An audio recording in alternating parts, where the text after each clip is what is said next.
인생에서 언제 또 이런 존재를 만날 수 있을까 생각했답니다.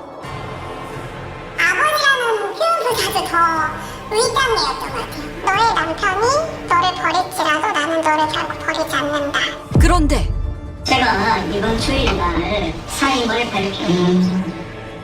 사라져버린 목사. 그리고 그가 감춰온 오랜 비밀이 세상에 드러났습니다. 사람 곧 있으면 JMS 됐겠구나. 진짜 분당에 JMS가 나올 뻔했다. 이제는 그의 질주를 멈추려 합니다. 하루에도 수십 번 갈팡질팡하는 마음을 다잡고 어렵게 용기를 냈습니다. 목사가 저한테 전화가 왔어요. 너 내가 얼마나 피곤하게 사역하는지 알지? 그래서 네. 그러니까 사실은 누구누구가 내 거 있었거든. 그래서 제가 되게 놀랐는데 네 그랬어요. 그 친구가 가족들한테 이걸 얘기를 했다. 목사가 갑작스레 그 말을 꺼낸 이유가 있었습니다. 나는 너를 지켜야 되는 입장이거든. 그러니까 나와 있었던 일을 아무한테도 말하지 마라. 그때 알았어요. 이 목사님이 나한테만 요구를 할까? 다른 사람한테도 요구하지 않을까? 그런 생각을 했었거든요. 그런데 진짜로 그런 사람이 또 있었구나. 도희 씨가 목사를 만난 건 10년 전 우연한 기회로였습니다. 힘든 시기 그가 진행하는 교회 세미나에 참석해 강연을 듣게 된 겁니다. 1대1 상담을 해주겠단 말에 그에게 상담도 받았습니다. 뭐 상담 심리학 박사, 자연치유학 박사 뭐 많네요. 프로필이 정말 화려하네요. 여러분 10년 걸릴 것은 한두 마리 되겠지. 모든 걸 통해 점점 이렇게 되는 거지. 월급쟁이로 돈 벌기 위해서만 다니고 있다며 여러분의 인생 낭비하고 있는 겁니다. 여러분의 탁월성을 살려내시기 바랍니다. 그는 사람들 마음을 어루만져주는 상담가이자 목사로 주목받았습니다. 아우, 신문에도 많이 실렸네요. 많이 나오네요. 이분이 정말 도통한 사람처럼 보였었어요. 모든 거를 이 사람을 보면은 이 사람이 가진 차별성이 뭔지, 이 사람이 가진 취약성이 뭔지 그것이 한눈에 보인다. 내가 도와주겠다. 마침내 한 줄기 빛을 발견한 기분이었습니다. 목사가 15년 전 세운 교회는 갈수록 신도들이 늘었다고 합니다. 목사님 말씀대로 그대로 하면은 이 현실이 많이 변화가 되니까 부부관계가 좋아지고 자녀의 관계가 좋아. 전국에서 오셨죠. 제주도에서 오시고 부산에서 목포에서 여수에서 장관님이나 이런 분들이 굉장히 많이 오셨었어요. 정말 현실을 변화시키려고 하는 정치인들이 보고 너무 놀란 거예요. 이것이 정말 교회라고요? 일반 예배보다는 세미나가 많았어요. 예를 들면 부부 세미나, 행복 세미나 이런 하에 뭔가 이렇게 상담이 이루어지는. 특히 부부와 가정의 행복을 강조하는 목회를 했다는 목사. 그런데 그의 설교는 보통의 목사들과는 달랐습니다. 성도 관계 행복 강화를 위한 도구죠. 이걸 이렇게 정확하게 생각을 분리해서 생각을 해야 어떤 남자의 성도 어떤 남자의 성비도 이게 뭐예요? 이게 설교예요? 이길 수 있다. 이렇게 생각을 해야 여러분들이 생각의 여유 확 넓어져. 그래서 객관화시키는 게 되게 중요해요. 제일 중요한 게 뭐냐고 관계 행복 강화, 관계 신뢰가 중요해요. 정말 여러분의 행복을 원한다는 걸 아시고 그는 여신도만 모인 세미나에서 늘 성을 통해 행복을 찾을 것을 말했답니다. 여기에서 하는 이야기들은 오해를 할 수 있는 부분들이 있고 또 성적인 수위가 있기 때문에 녹음을 하지 마라. 그래서 녹음을 하는지 옆 사람 거를 한번 봐라. 그의 발언은 거침이 없었습니다. 제가 자매에게 해달라 하면 해줄까요? 안 해줄까요? 그래서 스님한테 이게 질문해준 것 자체가 객관화시키라고 얘기를 해주시는 거죠. 원래는 이 의도를 모르고 들어요. 모르고 들어도 그렇게 해드릴 수 있습니다. 할 이게 정도로 뭡니까, 관계 신뢰가 이게? 되어야 어이가 없네요. 저를 관계 신뢰하시면 한 신도는 목사와 개인적인 대화를 나누다 같은 질문을 받았답니다. 나를 관계 신뢰에서 누가 수 있을 것 같냐? 처음에는 상상이 안 되니까 제일 높은 간사 이름을 얘기했어요. 또 그래서 그 밑에 간사를 얘기했어요. 또 옆 밑에 간사를 얘기했어요. 그러면은 안 해줄 것 같은데요? 부끄럽지만 해줄 거다. 신도들도 처음에는 목사의 말이 의아했지만 점점 그를 믿게 됐다고 합니다. 목사가 뭘 하더라도 이건 의도가 있을 거야. 우리를 위해서 그런 거야. 이게 모든 성도들한테 깔려있어요. 오래되면 오래될수록. 저희 목사님인데 하늘처럼 이렇게 무조건 좋다. 목사님 너무 대단하다. 목사님 어마어마했다. 가장 많이 했던 게 옳고 그름을 따지지 말고 내가 잘못을 해도 너네는 유익한 선택을 해야 된다. 긴 망설임 끝에 도희 씨는 우리에게 털어놓을 이야기가 있다고 했습니다. 다니던 회사도 그만두고 교회에서 일하며 열심히 신앙심을 키웠다는 그녀. 그리고 그때부터 목사의 호출이 시작됐습니다. 그게 한 2016년도 그 정도 됐던 것 같아요. 목욕실이었고 뭐 아무도 없었죠. 아무도 없고 항상 낮이었고 저한테 해보라고 한 거죠. 바지를 내리고 내가 이렇게 한 거죠. 지금 성범죄 피해를 당한 거네요. 진짜 강제 추행 뭐 이런 거부를 할 거죠. 수가 없었고, 그래서 정말 억지로 그 요구를 들어줘야겠고 너가 이렇게 하면은 더 너의 인생에 당당함과 자신감이 생길 거다. 작년 한 가을쯤부터 매주 한 번씩 불러서 요구를 했었고 그의 말이 법이었습니다. 도망칠 수 없었습니다. 뭐 사정하는 거나 이런 거는 그냥 자연치유학 박사 입장에서 보면 혈액순환하는 거고 그렇게 될 때 뭔가 의욕이 더 생기고 내가 더 잘 돌아가고 그래서 업무의 효율이 올라가 이런 식으로 나는 너를 키우고 싶다. 이게 얼마나 어마어마한 건지 아니? 목사는 갈수록 대담해졌습니다. 와라 해가지고 갔는데 뭐 속옷까지 다 이렇게 올려가지고 가슴을 뭐야 미친 것 같은데요? 그때 제가 이제 원피스 입고 있었거든요. 근데 속에 손가락을 이제 한 거예요. 항상 머릿속에 목사는 나를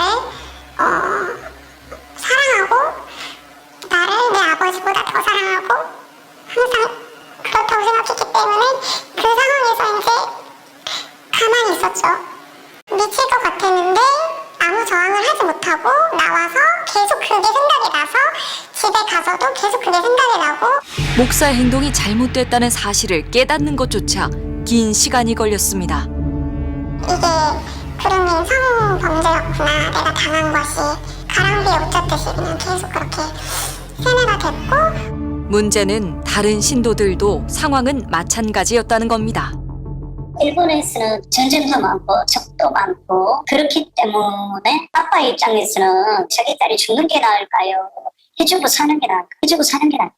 그래서 그렇게 훈련을 시키고 말도 안 되는 군인들이 얘기죠. 조선에 와서 그렇게 강간을 했는데 자살을 하는 거예요. 이게 또 그들이 볼 때는 얘가 살려줬더니 죽어. 유교 자체는 그거잖아. 너의 몸을 더럽혔으면 죽어라. 러시아 미녀 스파이가 미국의 정치인들과 잘 때는 즐기고 있을까요? 저는 이해가 안 돼요. 그래서 해달라고 하면 할 수 있겠냐고. 저렇게까지 말씀하시는 거 보면 진짜 나를 위해서 완전히 성에 관해서 내가 분리가 돼서 내가 그런 상황에서도 정말 목숨을 걸고 해줄 수 있는 그런 사람이 되라고 일부러 다른 사람들이 아니라 나한테 이런 말씀 해주시는구나 하면서 저는 그 시기에 정말 많이 울었어요. 감사해서.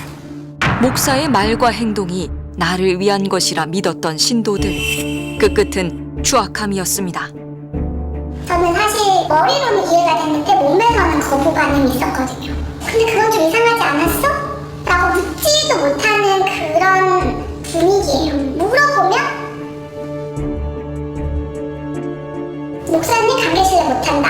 그리고 수준이 그거밖에 안 되는데 어떻게 그런 직책이 있냐 내려라. 도희 씨 가족도 사실을 알고 큰 충격에 빠졌습니다. 이 교회에서 지금의 남편을 만나 결혼했다는 도희 씨. 줄에도 그가 섰습니다. 솔직히 말씀드리면 안 믿겠어요. 이게 말이 되나? 엄청 말로는 우리 가정을 위해 주는 척을 했어요. 잘 됐으면 좋겠다 그러면서 뒤로는 그런 식으로 본인의 성욕을 풀고 있었다는 게 너무 화가 나고 분노가 차오르고. 직접 목사를 찾아가 사실을 확인했다고 합니다. 직접적인 건강제는 없었었고 내가 미쳐서 입으로만 해줬습니다. 입에 뽀뽀를 했었고 가슴을 만졌었고 가슴을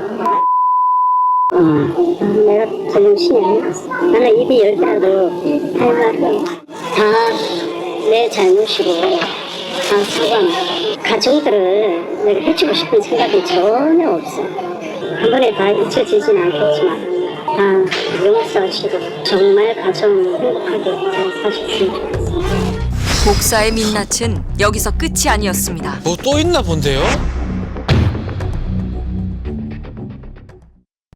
그동안 교회에서 받아간 사례비에 문제가 있었던 겁니다. 이거 큰일 났다라고 생각을 했어요. 왜냐면 교회가 무너지겠다. 왜냐면 그 전까지는 자기가 월 300만 원을 받는 정말 청렴한 그런 목사다라고 얘기를 했었는데 알고 보니 그는 21년도부터 매달 5,200여만 원에 달하는 돈을 꼬박꼬박 챙겨가고 있었습니다. 와, 거의 17배를 더 받았네. 저게 어떻게 가능합니까? 사례비라고 불리는 비용을 월산대, 주간 활동비라고 불리는 돈이 주간 100만 원씩 있었고 거기에 이제 3천만 원 노월 인센티브가 있고 헌금의 10% 인센티브가 있죠. 그래서 6천만 원 정도 되는 걸로. 목사의 지휘 아래 꾸려진 재정위원회에서 독단적으로 결정한 것이랍니다. 그런데 매달 그렇게 많은 돈을 어떻게 받아갈 수 있었던 걸까? 네, 성경에는 정확하게 11조까지만 나오는데 왜 10의 2조, 3조, 5조는 없는 거냐? 성경은 항상 확장 개념으로 이야기하기 때문에 11조가 있으면 당연히 15조도 있는 거다. 우리는 10에 10조를 했다. 그래서 나는 교회에서 받아가는 돈이 하나도 없다. 나는 하나님 앞에 다 헌금한다. 월세가 없다고 그러고 항상 헌금이 모자란다고 그러셨거든요. 평상시에 목사가 오늘 갚음에 대해서 되게 얘기를 많이 했어요. 제가 보증금을 빼가지고 헌금을 했었어요. 1,000만 원씩 2번을 했었고 대출 얘기도 나와가지고 또 한 번 받아서 낸 적도 있고. 게다가 헌금을 많이 하겠다는 마음을 가지면 자연스레 목표가 생겨 월 수입이 높아지고 그게 부자가 되는 지름길이라 일러줬답니다. 많이 벌어서 많이 내라 이 말이네요. 헌금의 정도에 따라 신도들에게 매겨지는 등급. 높은 등급에 올라갈수록 박수를 받았습니다. 배지 줘요? 예? 500여 명 신도에게 지난해 1년 동안 거친 헌금만 18억. 그런데 18억이 거쳤는데 지출이 22억이 나갔다고 발표를 하는 거예요. 그래서 내년에는 지금 좀 더 분발해서 돈을 내야 된다 이렇게 하는데 18억을 쓰다 못해 22억을 썼다고 이걸 어떻게 쓰지라는. 우리 교회가 전기세 낼 돈도 없다. 물세 낼 돈이 없다. 통장에 남은 지출 내역을 확인해봤습니다. 식사비, 학적 유지비, 자동차세, 사택 이자, 과태료까지요? 목사가 그동안 사용한 교회 돈은 무려 10억 원 이상으로 밝혀졌습니다. 그는 그 돈으로 1kg 골드바 5개와 6억 원 상당의 은도 구매했다고 했습니다. 뭐 금 샀다고요?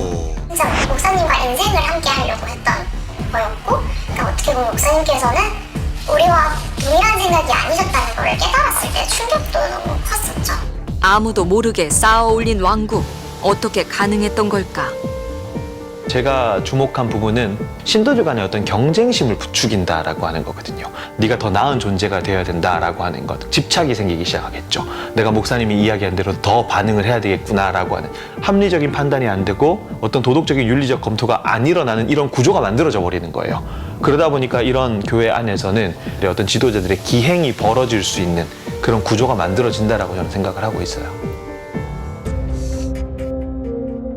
사건이 공론화되면서 지난 2월 목사는 스스로 교회를 떠날 것을 알렸습니다. 제가 이슈일 날 사임을 발표하면서 재정 문제로 나가는 것으로 하려고 했었는데 있는 그대로 밝히려고 합니다. 성적인 그대로 밝히고 다른 지혜로운 대안이 없을까라는 생각을 하는 중에 있습니다. 그리곤 도희 씨에게 느닷없이 확인서 한 장을 보내왔다는데요. 뭐죠? 등 마사지 외에 신체 접촉을 하지 않았다는 사실을 확인합니다. 추행 사실이 전혀 없었다고 해달라는 겁니다. 아니 목회자라고 하는 사람이 본인이 한 거를 분명히 본인 입으로 실토를 했는데 이제 자기 살아야 되니까 그런 적 없다고 해달라는 거잖아요. 어디 영화에서만 보던 게 현실이라고 생각하니까 너무 황당했던 것 같아요.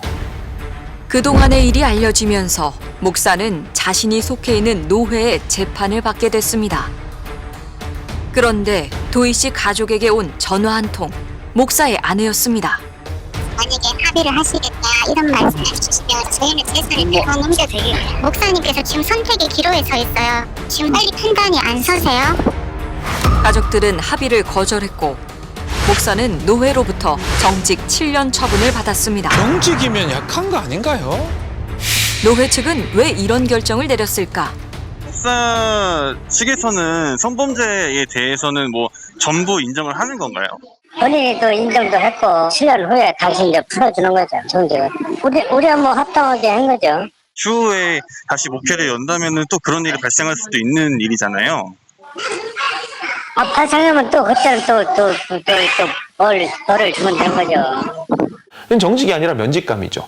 이 정도 수위면 최고의 징계를 내리는 게 맞지만, 근데 그렇게 못한 거에 대한 아쉬움이 있고, 사실 한국교회 구조 안에서 본인이 교단을 탈퇴해버리고, 본인을 정직시킨 교단을 탈퇴해서 본인이 그냥 목회를 해버리면 구조적으로 막을 수 있는 방법이 없어요. 믿고 따르던 모든 게 한순간 무너져 내렸습니다.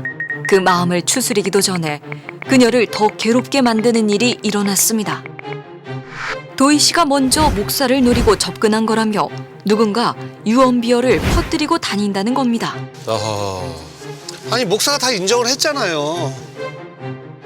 같이 자고 나서 몇 번 자고 나서 음식 테스트하는 걸 꺼내놓고 막 하고 있어서 과연 그가 그런 얘기를 온 사람. 이것도 사실이 아닙니다. 이들은 교회의 교인들이자 목사의 편에 선 사람들이었습니다. 정말 이런 코미디가 있나? 이런 말도 안 되는 일이 있나? 제가 나중에 들은 사실은 뭐냐면 나한테 먼저 목사님 피곤하신데 제가 해드릴까요? 라고 얘기해서 나한테 그렇게 해줬었다. 그런데 내가 이 가정이 깨질까봐 어떻게 그거를 내가 말할 수 있겠냐? 저를 가해자로 만든 거예요. 몇 년간 저를 상담을 와서 저에게 해주었었어요. 교회를 흔들고 목사를 흔들고 이들이는 최종적으로 다시 가보지 않을 게 뭐지? 왜 목사님 혼자 다 뒤집어 써야 되는지 성관계라는 것은 합의가 된 상태에서 하는 건데 여전히 목사를 믿고 있다는 한 교인과 연락이 닿았습니다. 교회 내에서 어쨌든 리더의 자리에 올라가고 많은 혜택을 누리고 목사님에게 많은 보살핌을 받고 그때는 뭐 목사님 진짜 뭐 다리라도 핥을 것처럼 그렇게 말해놓고 그 멘트 되게 유명한 멘트거든요. 그렇게 말할 때 목사님 제가 그럼 까요? 이제 와서 목사님 끌어내고 결국엔 뭐 얘기할 게 없는 사람들이에요. 목사를 만나봐야겠습니다. 목사님 안에 계십니까? 언제쯤 보신 게 마지막이세요? 며칠 전에 못 봤어요. 우리는 며칠간 밤낮으로 그의 입장을 듣기 위해 연락을 취했습니다. 그에게 묻고 싶은 게 많았지만 어떤 답변도 돌아오지 않았습니다. 취재 전화번호를 바꿔가며 연락을 시도하던 그때 여보세요? 네, 선생님 안녕하세요. 사모님 맞으세요? 일부러 연락을 피하는 것 같습니다. 여보세요? 네, 여보세요? 그 MBC PD님이시죠? 제가 예고편을 봤는데 네. 이게 전혀 사실이 아니거든요. 그런 거 부분에 대해서요. 성범죄 부분을 말씀하시는 건가요, 지금? 네네. 그 제보를 하셨다는 분이 목사님께서 성적인 뭐 그런 부분을 가스라이팅해서 뭐 대충 뭐 그런 거 아니겠습니까? 뭐 일방적인 너무 의견이 반영된 방송이다라고 말씀을 드리고 싶은 거고요.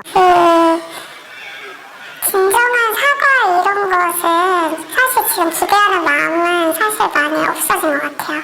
진정한 사과를 할 수가 없는 사람이라는 생각이 많이 들어서 하지만 얼마나 많은 사람들에게 상처를 줬고 고통을 줬는지 또 다른 피해자는 나오지 않을 수 있도록 이번에 목회나 이런 사역은 하지 않았으면 좋겠다라는 그런 생각이 듭니다. 더 큰 상처를 입을까 두려워 모든 걸 덮어두려 했습니다. 하지만 분명 진실은 있고 목사에게 벌이 내려질 것이란 믿음 하나로 그녀는 기나긴 침묵을 깼습니다. 이제는 정의가 바로 잡혀야 할 차례입니다.